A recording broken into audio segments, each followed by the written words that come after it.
Assalamualaikum warahmatullahi wabarakatuh. Salam sejahtera bagi kita semua.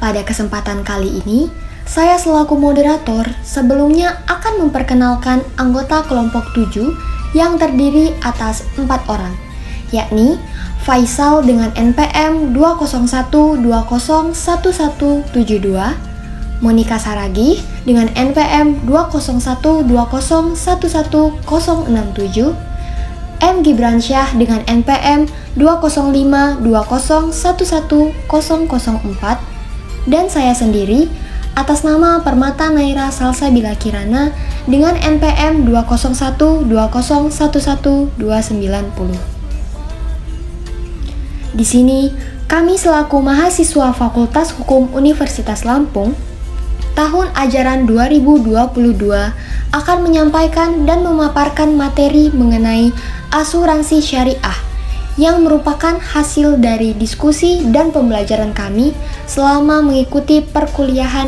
asuransi dan pengangkutan niaga di semester 4. Adapun dosen pengampu dari mata kuliah Hukum Asuransi dan Pengangkutan Niaga kami, yakni merupakan Haji Yulia Kusuma Wardani SH LLM, yang merupakan dosen senior dari Hukum Perdata Fakultas Hukum Universitas Lampung. Selanjutnya, masuk ke dalam materi, kita di sini akan membahas apa saja asuransi yang ada di Indonesia. Nah, asuransi yang ada di Indonesia itu ada 2 jenis, yakni asuransi konvensional dan asuransi syariah atau takaful. Di sini kita akan membahas mengenai pengertian jenis dan lain-lain mengenai asuransi konvensional dan asuransi syariah. Teman-teman, seperti yang kita ketahui bahwa asuransi itu sendiri secara umum merupakan suatu bentuk perjanjian atau kesepakatan yang dilakukan oleh kedua belah pihak, yang mana ada pihak penanggung dan juga ada pihak tertanggung. Di sini, pihak penanggung akan menerima premi yang dibayarkan oleh pihak tertanggung dan kemudian membayarkan ganti kerugian yang diderita oleh pihak tertanggung itu sendiri. Hal tersebut sesuai dengan pasal 246 KUHD yang menjelaskan tentang pertanggungan. Selanjutnya, kita akan membahas apa itu asuransi konvensional. Nah, tadi kan kita sempat menyinggung kalau di Indonesia itu ada 2 jenis asuransi. Yang pertama asuransi konvensional dan yang kedua ada asuransi syariah. Di sini kita akan bahas dulu apa itu asuransi konvensional. Sebenarnya pengertian dari asuransi konvensional itu sendiri hampir sama dengan pengertian asuransi secara umum. Asuransi konvensional ini merupakan bentuk perjanjian antara kedua belah pihak yang mana ada tertanggung dan penanggung. Yang tertanggung itu memiliki kewajiban untuk membayar sebuah iuran atau premi kepada penanggung. Nah, nantinya penanggung ini akan mengolah uang yang dibayarkan oleh tertanggung itu dan nanti akan memberikan bentuk ganti rugi atas resiko finansial yang terjadi secara tidak terduga. Jadi kalau misalnya dia terjadinya secara terduga, berarti itu tidak termasuk ke dalam ganti rugi atas asuransi yang diberikan. Karena asuransi sendiri dalam memberikan ganti ruginya, dia itu berdasarkan risiko finansial yang terjadinya itu tidak dengan secara hal yang terduga. Jadi hal-hal yang terjadi itu hal yang tak terduga biasanya, seperti kecelakaan motor atau kita misalnya ditabrak di jalan, seperti itu. Nah, penanggung ini berarti perusahaan asuransi yang ada. Sementara untuk pihak tertanggung sendiri itu merupakan si nasabahnya. Jadi kalau misalnya kita ingin melakukan perjanjian asuransi, itu kita sebagai nasabah dan perusahaan asuransi itu sebagai pihak penanggung. Nah, penanggung dan tertanggung ini juga memiliki hak dan kewajiban, yang mana hak dan kewajiban itu harus dipenuhi biasanya. menyinggung sedikit mengenai hak dan kewajiban yang harus dilakukan oleh penanggung dan tertanggung itu biasanya terletak di dalam polis. Tapi sebelum itu, sebelum kita melaksanakan asuransi, kita akan melakukan tahap yang pertama, yaitu negosiasi. Yang kedua, berupa kesepakatan yang ditandai dari cover note yang dikeluarkan oleh perusahaan. Di sana biasanya ada tanda tangan penanggung dan tertanggung. Setelah itu, kita akan menandatangani polis. Polis itu berupa apa saja yang ditawarkan oleh asuransi, apa saja hal-hal yang wajib dilakukan atau yang tidak boleh dilakukan, dan apa saja jaminan-jaminan yang diberikan oleh pihak asuransi tersebut.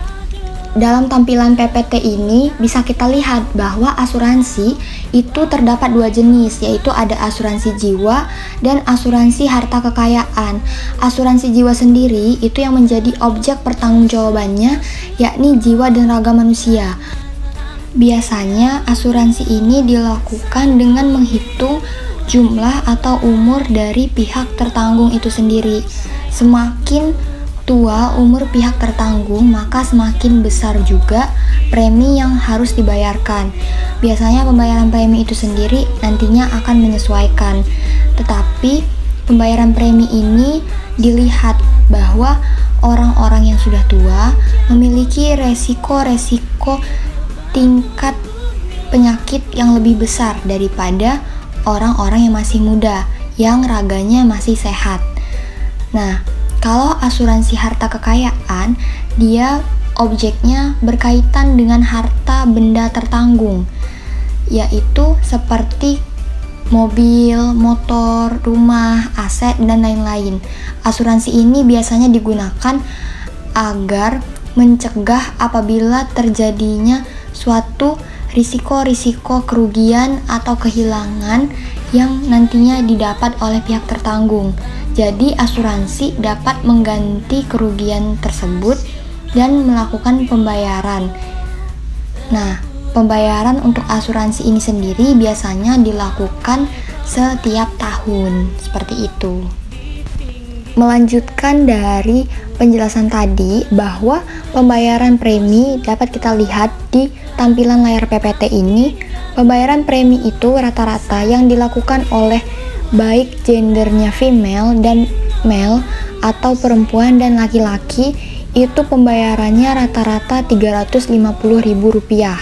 Nah, berdasarkan persentase penyakit atau umur, itu bisa kita lihat bahwa pada umur yang masih muda, 20 tahun ke atas sampai 49 tahun, presentasenya hanya 39,5%, lebih sedikit daripada persentase penyakit umur 50 tahun ke atas, yang mana persentasenya yakni 60,5%. Jadi, hal tersebut sama seperti yang sudah dijelaskan sebelumnya, bahwa apabila orang yang sudah tua itu lebih banyak risiko-risiko yang bisa saja terjadi atas kesehatannya. Maka dari itu, pembayaran premi terhadap orang-orang yang sudah tua ini lebih banyak atau lebih besar, dan pembayarannya sendiri itu nanti akan disesuaikan lagi terhadap apa saja yang diinginkan oleh pihak tertanggung itu sendiri, karena asuransi biasanya menyediakan level-level yang akan diberikan mereka. Jika levelnya lebih tinggi, maka pembayarannya akan mahal. Level itu dimaksudkan apa yang diberikan oleh pihak asuransi, apa saja kenyamanan-kenyamanan yang diberikan kepada pihak tertanggung. Pada slide ini sama seperti yang sudah disinggung tadi, bahwa asuransi itu melalui beberapa tahap. Nah, di sini saya akan menjelaskan secara rinci apa saja tahap-tahap yang harus dilewati itu. Dalam proses perjanjian ada 3 alur yang harus dilewati, yakni terdapat tahap negosiasi. Tahap ini di mana terdapat pertemuan antara nasabah dengan orang-orang pihak dari asuransi, yang nantinya dalam pertemuan ini menjelaskan berbagai macam asuransi dan pertanggungannya apa saja. Di sini juga nantinya pihak asuransi selaku penanggung akan melakukan beberapa penawaran-penawaran guna meyakinkan pihak nasabah ini untuk dapat melakukan asuransi kepada perusahaannya. Setelah tahap negosiasi berlangsung atau diselesaikan, maka selanjutnya adalah tahap kesepakatan. Tahap ini dilakukan di mana pihak tertanggung dan penanggung sudah membuahkan hasil, yakni antara satu pihak dengan pihak lainnya setuju bahwa akan melakukan perjanjian atau kesepakatan dalam asuransi, yakni dengan pemilihan asuransi yang mana yang akan dibayarkan dan pertanggungan apa saja yang akan diberikan dari pihak si penanggung apabila terjadi sesuatu dengan nasabah nantinya, yang mana dibuktikan dengan sebuah kesepakatan berupa cover note. Pada cover note ini sama seperti yang sudah saya jelaskan sebelumnya, nantinya pihak tertanggung dan penanggung sama-sama melakukan penandatanganan tertulis. Selanjutnya, pada tahap perjanjian, tahap ini dilaksanakan oleh pihak tertanggung dan penanggung yang sudah bertanda tangan di dalam surat asuransi berupa cover note tadi. Nah, pada perjanjian polis ini yang bertanda tangan hanyalah pihak dari tertanggung itu sendiri. Polis ini berisikan berbagai macam, dimulai dari tipe asuransi, hak pertanggungan, hak dan kewajiban yang dilakukan, serta berkas-berkas lainnya yang dibutuhkan. Dan pada saat itu, apabila pihak tertanggung sudah mendapatkan tagihan asuransi dan sudah bisa membayarkan preminya, dengan demikian pada hari itu dan jam tersebut, asuransi tersebut sudah bisa dikatakan telah aktif. Selanjutnya, di sini kita bisa lihat bahwa contoh-contoh asuransi konvensional yang ada di Indonesia. Pasti kita udah tahu beberapa perusahaan-perusahaan ini, seperti perusahaan Sinarmas. Perusahaan Sinarmas ini iuran bulanannya tentang asuransi kesehatan berkisar mulai dari 119.000 hingga jutaan rupiah per bulan, tergantung pada profil calon nasabah itu sendiri. Nah, selain itu, harga preminya juga berbeda-beda berdasarkan polis yang dipilih oleh nasabah. Dalam asuransi ini, terdapat satu proses yang disebut dengan klaim. Klaim merupakan suatu proses yang dilakukan oleh tertanggung atau nasabah untuk meminta ganti rugi kepada penanggung atau perusahaan asuransi atas kerusakan atau kerugian yang dialami atas suatu objek yang diasuransikannya. Dalam hal ini, menu klaim dibagi menjadi 3 bagian, yaitu ada klaim asuransi kendaraan bermotor, klaim asuransi kesehatan, dan klaim asuransi lainnya seperti properti, kecelakaan diri, dan lain-lain. Singkatnya seperti itu jika kita melihat pada PT Asuransi Sinarmas. Selanjutnya kita bisa lihat di sini ada PT Asuransi Sentral Asia atau ACA Asuransi. Nah, produk asuransi andalan ACA ini bisa kita cek sendiri, dia tuh ada automate atau asuransi kendaraan bermotor. Terus dia juga punya asuransi properti dan produk asuransi mikro seperti asuransi demam berdarah. Nah, ACA juga itu memiliki produk-produk lain yang sesuai dengan kebutuhan masyarakat, yakni ada asuransi rekayasa, pengangkutan, rangka kapal, travel safe atau asuransi selama perjalanan, terus ada medical atau asuransi kesehatan, dan well woman asuransi kanker wanita, serta asuransi keuangan, asuransi kecelakaan diri, asuransi tanaman, dan produk asuransi lainnya. Nah, untuk selanjutnya yaitu pasti kita udah pada tahu PT Asuransi Allianz Life. Nah, PT ini berdirinya pada tahun 1996 dan bergerak di bidang asuransi jiwa, kesehatan, dana pensiun, dan syariah. Untuk produk-produk yang ditawarkan oleh perusahaan ini adalah apabila kita mengunjungi websitenya, maka terdapat asuransi individu, asuransi syariah, asuransi kesehatan, asuransi umum, asuransi online, serta ada asuransi tambahan. Sedangkan kalau kita lihat PT Prudential Life Assurance ini juga merupakan salah satu perusahaan asuransi swasta terbesar di Indonesia. Nah, perusahaan prudensial ini memiliki banyak pilihan asuransi yang bisa kita pilih sesuai dengan kebutuhan nasabahnya, seperti asuransi kesehatan, asuransi jiwa, dan juga asuransi pendidikan. Sebagai salah satu perusahaan asuransi terbesar, prudensial ini juga banyak menawarkan kelebihan-kelebihan bagi nasabahnya. Untuk produk asuransinya sendiri yaitu antara lain ada Pru Solusi Sehat, ada Pru Prime Healthcare Plus, ada Pru Critical Hospital Cover, Pru Hospital and Surgical Cover Plus, dan lain-lainnya. Nah, bisa kita lihat kan bahwa sebenarnya perusahaan asuransi itu penawaran-penawaran yang diberikan hampir sama. Asuransi kesehatan, asuransi jiwa, asuransi properti, asuransi kendaraan, dan lain-lain. Yang membedakan mereka adalah apa saja kelebihan-kelebihan dan fitur-fitur yang diberikan pada asuransi atau perusahaan-perusahaan itu sendiri, sehingga mereka bisa menarik nasabah-nasabahnya, serta meyakinkan nasabah-nasabah untuk meletakkan atau mempercayai asuransinya kepada perusahaan-perusahaan tersebut. Sekian pemaparan materi dan penjelasan yang bisa saya berikan. Selanjutnya, pemaparan materi akan dilakukan oleh teman saya yaitu M. Gibransyah. Kepada M. Gibransyah, saya persilahkan. Baik, saya akan melanjutkan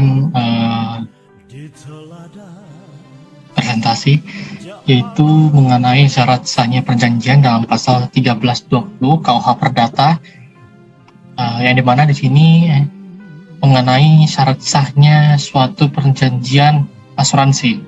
Yang pertama adalah adanya suatu kesepakatan. Di sini kesepakatan itu adalah di mana ada dua pihak, antara pihak tertanggung dan penanggung, dimulai dengan terjadinya proses suatu penawaran dan penerimaan. Sini istilah penawaran dan penerimaan di asuransi dan yang lain itu justru berbeda, karena perjanjian pada asuransi ini mengatur bahwa penawaran itu berasal dari tertanggung, sedangkan penerima risiko itu berasal dari penanggung. Penanggung ini siapa? Baik itu orang, manusia atau siapapun. Lalu penerima si risiko ini adalah si penanggung dari pihak suatu asuransi. Suatu penawaran itu adalah bentuk suatu pernyataan dari kehendak untuk mengikatkan diri berdasarkan persyaratan-persyaratan tertentu. Nah, penawaran ini nantinya akan menjadi suatu melahirkan perjanjian setelah tawaran itu diterima. Lalu jika sudah diterima, maka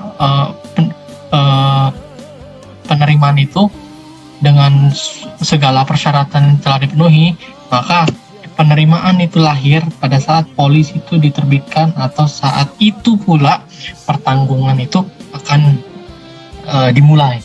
Sejak hari itu, pada hari itu, tanggal itu, jam sekian, bahwa pihak tertanggung dan penanggung si asuransi ini telah terjadinya suatu kesepakatan. Nah, lalu yang selanjutnya adanya kecakapan. Di sini kecakapan ini adalah sudah dewasa, berusia 21 tahun dan tidak di bawah pengampuan dan berakal sehat. Maksudnya apa? Dewasa, dia sudah bisa berpikir secara logis, baik secara sistematis, logis, benar mana yang salah dan mana yang benar. Lalu selanjutnya sudah berusia 21 tahun. Bagaimana dengan usia 20 tahun tapi dia sudah menikah? Itu sudah dikatakan sebagai sudah dewasa. Kenapa? Jika seseorang sudah menikah, maka itu sudah dianggap sebagai dewasa, tidak lagi remaja atau apapun tuh. Jika sudah menikah, maka itu sudah dikatakan dewasa. Lalu tidak di bawah pengampuan ini tidak bawaan seperti perbudakan atau lain-lain, dan berakal sehat. Seperti saya bilang tadi, berakal sehat itu berarti bisa berpikir secara logis dan sistematis, bisa membedakan mana yang benar, mana yang salah. Lalu untuk selanjutnya yaitu objek tertentu, objek pertanggungan sesuai dengan jenis pertanggungannya. Jadi di sini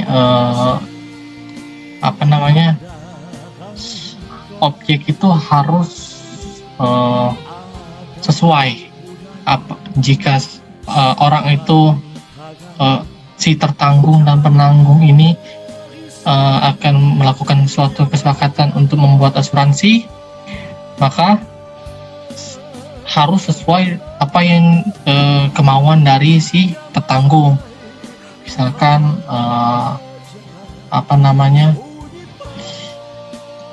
dia mau memilih asuransi ini, terus ada pilihannya dari si pihak penanggung ini, dia memberikan suatu pilihan, ada asuransi ini, misalkan asuransi kesehatan, asuransi kendaraan, asuransi rumah, dan lain-lain. Itu tertanggung atau sesuai jenis pertanggungan itu. Lalu yang keempat adalah kausa yang halal. Itu maksudnya harus tujuan yang baik, tidak ada yang ditutupi. Karena perjanjian dalam asuransi ini haruslah halal dan legal. Karena perjanjian asuransi ini yang bertujuan untuk memberikan asuransi terhadap suatu sebab yang dilarang oleh undang-undang, misalkan kayak melanggar kesusilaan atau bertentangan dengan kepentingan umum. Itu harus sesuai dengan undang-undang yang berlaku, harus sesuai dengan Undang-Undang Nomor 40 Tahun 2014 tentang asuransi. Itu semua diatur di dalam situ dan harus mempunyai itikat yang baik. Lalu yang terakhir adalah adanya pemberitahuan. Jika tidak ada pemberitahuan, maka semuanya batal demi hukum. Maksudnya apa? Dalam hal ini, tertanggung si orang yang mengikatkan diri kepada si pihak penanggung si asuransi, wajib harus memberitahukan kepada si penanggung mengenai keadaan objek asuransi. Karena pemberitahuan ini di pasal 251 KUH Dagang, ya, KUHD, itu tidak bergantung pada itikat baik atau tidak dari tertanggung. Jika si tertanggung ini bohong dalam pemberitahuan sebelumnya, itu jika terjadi sesuatu pada si penanggung, maka semuanya batal demi hukum dan tidak bisa menuntut ke pengadilan, ya, karena ya seperti saya bilang tadi, nomor 4, kausa yang halal, tujuan yang awal adalah baik. Jadi kalau dari awal sudah tidak baik, bohong, ya orang nggak bisa batal asuransinya. Misalkan dia manusia itu punya orang tersebut itu terkena penyakit jantung. Nah, dia tidak memberitahu kepada si pihak penanggung asuransi ini kalau dia punya riwayat penyakit ini. Suatu ketika dia meninggal atau mau dioperasi, tapi si pihak penanggung ini tidak mengetahui bahwa si tertanggung ini ada riwayat penyakit ini, jantung. Ya maka itu semua batal demi hukum, tidak bisa.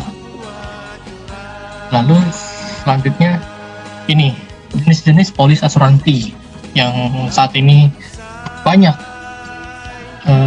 digunakan oleh masyarakat di Indonesia maupun bahkan di seluruh dunia. Salah satunya ada polis asuransi kesehatan. Apa maksudnya polis asuransi kesehatan ini? Polis ini sebagai jaminan kesehatan. Kalau orang Indonesia ini pasti ada BPJS atau KIS. Nah, kalau polis asuransi ini ya, kalau yang ini kayak seperti asuransi Prudential, Allianz, Sinarmas itu perusahaan asuransi swasta. Kalau BPJS dan KIS itu milik pemerintah, ya, dikeluarkan oleh negara, dan ini menjadi jaminan kesehatan yang banyak ditemukan di masyarakat. Jika terjadi sesuatu, si tertanggung ini sakit atau apa, maka perusahaan si penanggung asuransi ini akan memberikan jaminan biaya untuk perawatan medis ketika si nasabah tertanggung ini sakit, yang dimana dia harus dirawat inap atau rawat jalan, dengan melampirkan suatu bukti pembayaran dari rumah sakit, lalu dia mengajukan klaim kepada perusahaan dari asuransi tersebut. Lalu yang kedua adalah polis asuransi jiwa. Jadi dimana jika ada satu pemilik polis, si nasabah ini, nasabah yang memegang polis ini meninggal, maka maksudnya si pemilik polis yang meninggal ini akan dialihkan, uang dari polis ini akan dialihkan kepada si ahli waris, sejumlah uang berupa santunan atau bagaimanapun itu akan diberikan kepada ahli waris menurut undang-undang. Lalu asuransi jiwa ini meliputi asuransi berjangka, seumur hidup, unit link atau dwiguna. Mungkin yang seumur hidup ini dari dia daftar hingga dia meninggal. Lalu jika si nasabah ini meninggal, maka akan dialihkan ke ahli warisnya. Lalu selanjutnya adalah polis kendaraan bermotor. Jadi polis kendaraan bermotor ini untuk kendaraan sepeda motor yang diajukan seperti tertanggung ini akan mengajukan polis untuk kendaraan bermotor jika dia takut terjadi sesuatu yang tidak dia inginkan. Nah, perusahaan asuransi ini menanggung polis, tidak hanya polis motor saja, mobil bisa, jika dia tidak mau kerugian atau datangnya musibah di masa yang akan datang. Kita tidak tahu kan musibah kapan itu bisa datang. Di depan kita ini tidak tahu motor rusak atau motor kebakar atau motor karena ini itu kena bencana alam dan lain-lain. Lalu selanjutnya ada polis untuk asuransi rumah. Ini polis ini di bidang properti ini bisa memungkinkan si tertanggung untuk mendapatkan kerugian jika tempat tinggalnya itu mengalami insiden karena suatu bencana alam seperti banjir, kebakaran, tanah longsor, tsunami, dan lain-lain yang sudah tertulis pada perjanjian. Jika si pemilik rumah ini ada kata dia mau mengasurasikan rumah, terus ada list, misalkan ada mau mendapatkan ganti kerugiannya karena apa? Apakah dia memilih semua kayak seperti dari bencana alam, banjir dan kebakaran, atau dia hanya memilih salah satu? Misalkan dia memilih hanya di kebakaran. Lalu suatu ketika rumah di komplek dia, rumahnya terjadi banjir. Nah, apakah itu bisa mendapatkan kerugian? Tidak. Karena apa? Ya dia hanya memilih rumahnya itu untuk mendapat kerugian dari kebakaran. Jadi kalau banjir dan bencana alam ini dia tidak memilih. Jadi tidak bisa itu dia mendapatkan kerugian kecuali kalau rumah itu kebakaran. Dan itu akan mendapatkan kerugian tapi tidak se-full. Nah, misalkan harga rumah dia 500 juta. Sedangkan dia ditaksir kerugiannya hanya 200 juta dan nilai jual benda rumah itu hanya 300 juta. Itu semuanya mempunyai rumusan pengganti rugian oleh masing-masing pihak perusahaan asuransi tersebut. Lalu yang kelima ada polis perjalanan. Ini sangat penting ya, seperti misalkan ada suatu kantor ini menerjunkan atau menurunkan atau menyuruh memberi tugas kepada si pekerja atau wartawan ini yang akan meliput berita ke kawasan berbahaya. Misalkan dia ke Gunung Krakatau misalkan. Nah, itu kan sangat berbahaya tuh. Misalkan tahu-tahu tiba-tiba kita tidak tahu, tiba-tiba mengalami erupsi. Nah, kita tidak tahu kan, kalau sudah dipolis perjalanan oleh perusahaan ini, hingga dari awal hingga dari pergi sampai pulang lagi itu jika terjadi sesuatu di perjalanan, baik itu mobil entah ditabrak selama itu tidak kesalahan sendiri, itu dari kesalahan orang lain itu, atau orang itu terkena apa, itu bisa diajukan klaim ke perusahaan asuransi tersebut.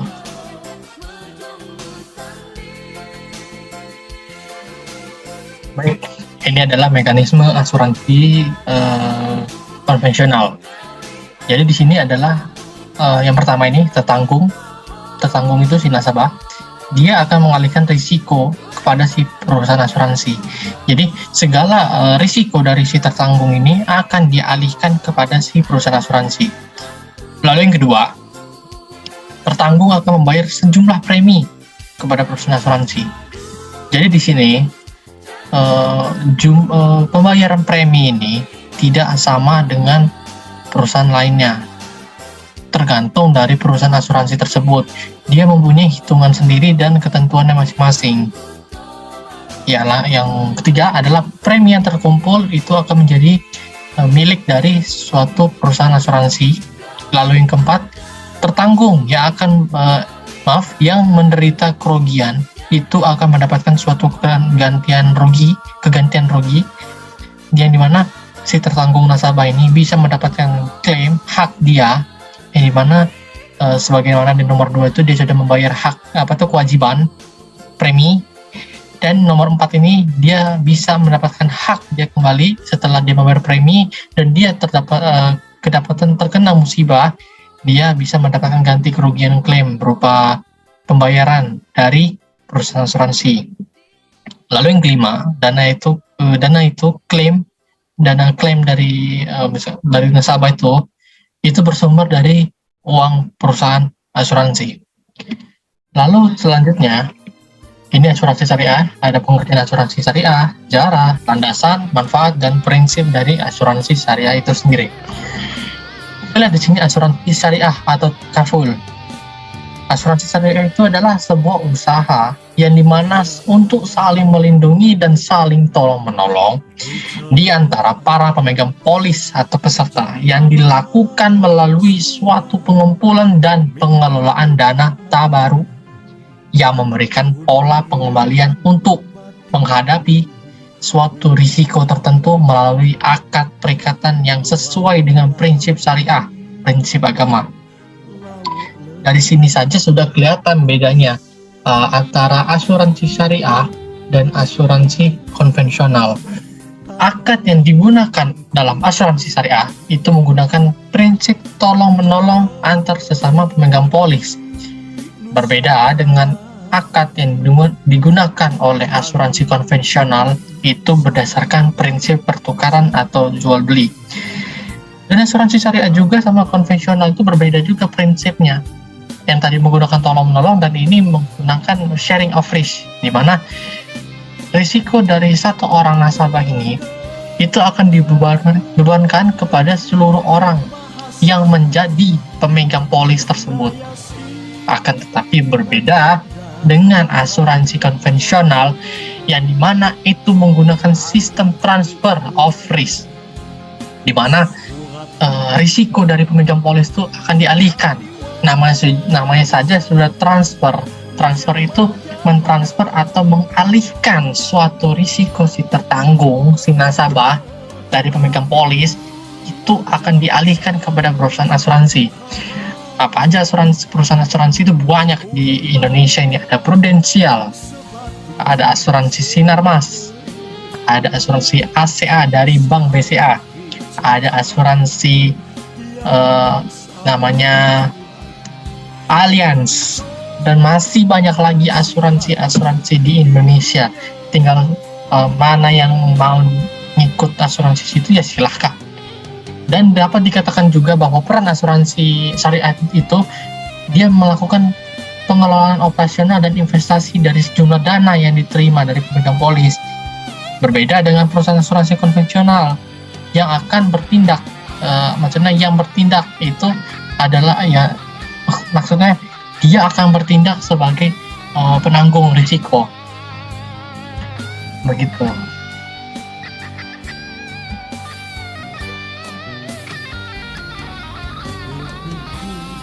Sejarah asuransi syariah (takaful).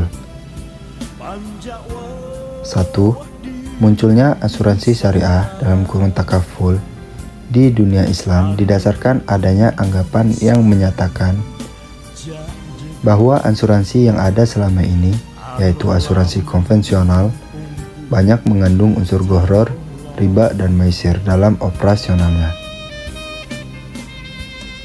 Unsur gharar dalam asuransi konvensional terletak pada ketidakpastian tentang hak pemegang polis dan sumber dana yang dipakai untuk menutup klaim, sedangkan unsur maisir terletak pada kemungkinan adanya pihak yang diuntungkan di atas kerugian orang lain. Sedangkan unsur riba terletak pada perolehan pendapatan dari membungakan uang. Islam memandang bahwa transaksi dalam asuransi konvensional termasuk transaksi yang diharamkan berdasarkan syarak. 2. Di Asia, asuransi syariah pertama kali diperkenalkan di Malaysia pada tahun 1985 melalui sebuah perusahaan asuransi jiwa bernama Takaful Malaysia. Hingga saat ini, asuransi syariah semakin dikenal secara luas dan diminati oleh masyarakat dan negara-negara, baik muslim maupun non-muslim. Transaksi yang dibuat dalam asuransi takaful adalah akad saling menanggung, bukan akad tabaduli, yaitu saling menukar, yang selama ini digunakan oleh asuransi konvensional, yaitu pertukaran pembayaran premi dengan uang pertanggungan.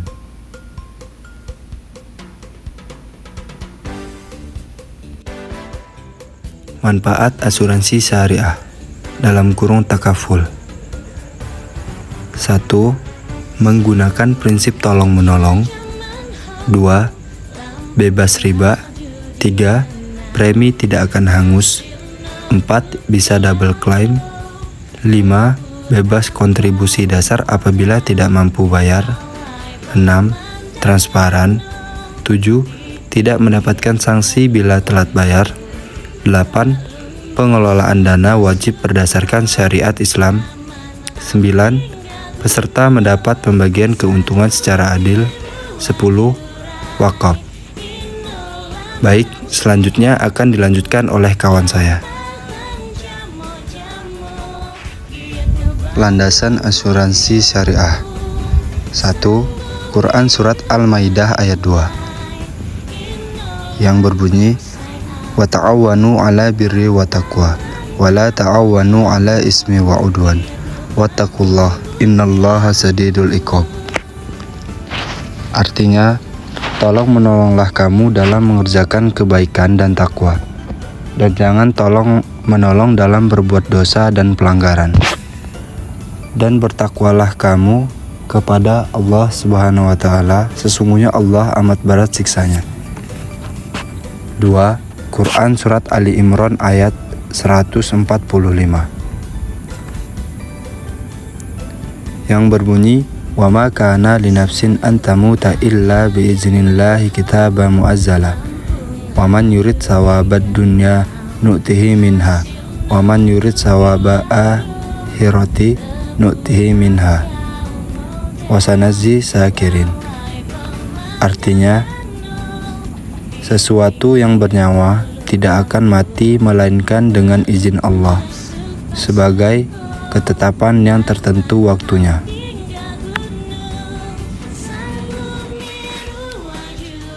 Landasan asuransi syariah dalam kurung takaful. Fatwa DSN MUI terkait dengan penyelenggaraan asuransi syariah. Yang pertama, nomor 21 DSN MUI 10/2001 tentang pedoman umum asuransi syariah.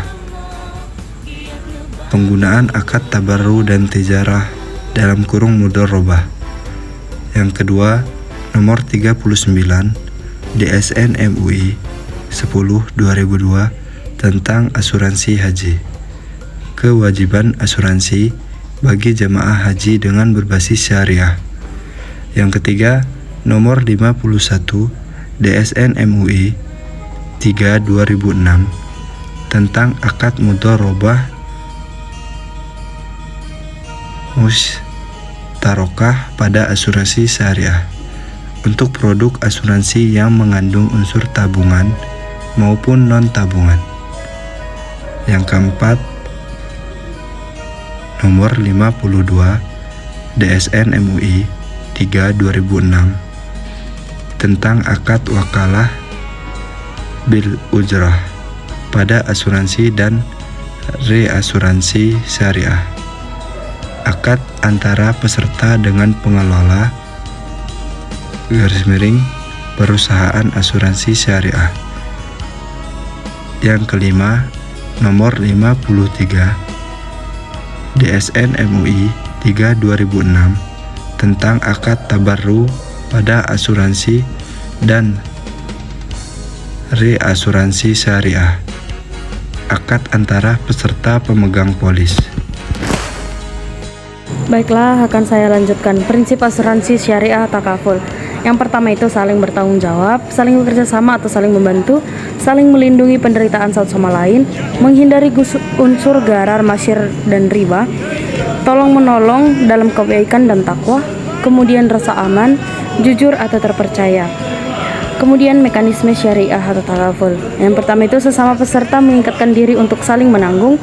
Yang kedua, peserta memberikan kontribusi atau donasi. Yang selanjutnya, kontribusi dari para peserta terkumpul menjadi dana kebajikan. Kemudian perusahaan asuransi syariah sebagai fund manager.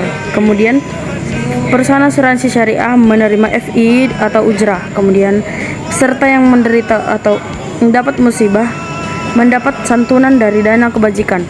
Selanjutnya, manfaat santunan itu berasal dari dana kebajikan seluruh peserta, yang dimana itu bukan dari perusahaan asuransi syariah. Selanjutnya, perbedaan asuransi konvensional dengan asuransi syariah. Yang pertama itu dari segi konsepnya. Jadi kalau konvensional itu perjanjian antara dua pihak atau lebih pihak penanggung mengikatkan diri kepada tertanggung dengan menerima premi asuransi untuk memberikan pergantian kepada tertanggung. Kalau di syariah, sekumpulan orang yang saling membantu, saling menjamin, dan bekerja sama dengan cara masing-masing mengeluarkan dana tak baru. Kemudian dari segi DPS, kalau konvensional itu tidak ada sehingga dalam prakteknya bertentangan dengan kaidah-kaidah syariah. Kemudian kalau dari syariah itu ada yang berfungsi mengawasi pelaksanaan operasional perusahaan agar terbebas dari praktek-praktek muamalah yang bertentangan dengan prinsip-prinsip syariah. Kemudian dari segi hukum, bersumber dari pikiran manusia dan kebudayaan berdasarkan hukum positif, hukum alami, dan contoh sebelumnya. Kalau syariah itu Al-Quran, hadits, dan sumber hukum Islam lainnya. Kemudian yang selanjutnya dari segi akad. Kalau konvensional itu akadnya jual beli atau sering disebut dengan tadabuli. Kemudian syariah akad tabaru dan akad tijarah. Kemudian tolong menolong. Kemudian dari segi jaminan atau risiko, transfer of risk, di mana terjadi transfer dari tertanggung kepada penanggung. Kalau di syariah itu sharing of risk, di mana terjadi proses saling menanggung antara satu peserta dan peserta lainnya. Kemudian pengelolaan dana, tidak ada pemisahan dana yang berakibat pada terjadinya dana hangus. Itu kalau di konvensional. Kalau di syariah, pada produk-produk saving life terjadi pemisahan dana, yaitu dana tak baru, sehingga tidak mengenal dana hangus. Sedangkan untuk term insurance life dan general insurance semuanya bersifat tak baru. Kemudian dari segi kepemilikan dana, kalau di konvensional itu dananya premi seluruhnya menjadi milik perusahaan, sehingga perusahaan bebas menggunakannya dan menginvestasikannya. Kalau di syariah itu dana yang terkumpul dari peserta dalam bentuk iuran atau kontribusi merupakan milik peserta atau asuransi syariah hanya sebagai pemegang amanah dan pengelola dana tersebut.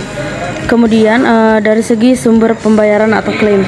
Sumber pembayaran atau klaim adalah rekening perusahaan sebagai konsekuensi penanggung terhadap tertanggung, murni bisnis dan tidak ada nuansa syariah. Kalau di syariah itu sumber pembayaran klaim diperoleh dari rekening tabaru di mana peserta saling menanggung. Jika salah satu peserta mendapat musibah, maka peserta lainnya ikut menanggung bersama risiko tersebut. Kemudian dari sumber keuntungannya, kalau konvensional itu keuntungannya diperoleh dari surplus underwriting, komisi restoransi, dan hasil investasi seluruhnya adalah keuntungan perusahaan. Kemudian dari syariah, dari rekening tabaru yang merupakan dana milik peserta, hasil investasi bukan seluruhnya menjadi milik perusahaan, tetapi dilakukan bagi hasil atau sering disebut mudharabah. Oke, sekian. Baiklah, sekian presentasi yang bisa kami sampaikan. Apabila ada kesalahan, kami mohon maaf. Wassalamualaikum warahmatullahi wabarakatuh.